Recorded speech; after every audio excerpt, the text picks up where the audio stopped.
Why are war, prophets, and destiny always connected to the Middle East?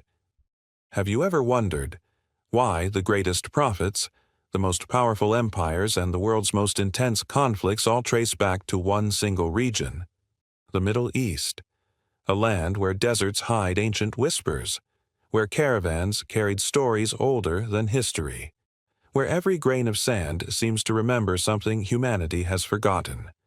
Some say it's geography, a crossroads of trade, a battlefield of empires, a land fought over for thousands of years. But others believe something deeper, something almost supernatural. They say the Middle East lies on the oldest spiritual corridor of mankind, a place where revelations descended again and again, from Adam to Noah to Abraham to Moses to Jesus. Every prophet walked that same land as if guided by a timeline written before the world began. And then came the final messenger, Muhammad. But why him, and why there? Some scholars say the answer is woven into the identity of the region itself. Arabia was a land untouched by the great empires.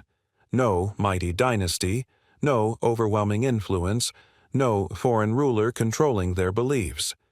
It was a land raw, pure, a place where traditions were preserved for thousands of years without being erased. And the people. They were masters of memory. Poets, travelers, traders, men and women who carried words like treasure. If a message meant for all mankind was to be delivered, it needed a place where nothing would distort it and a people who could carry it across continents.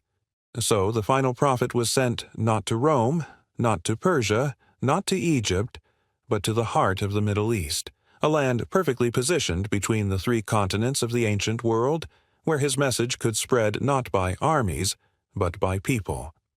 And that's why the Middle East remains the center of prophecy, conflict, and destiny. Not because it is cursed, but because it was chosen. A place where the story of humanity was meant to begin, and perhaps where it is meant to end.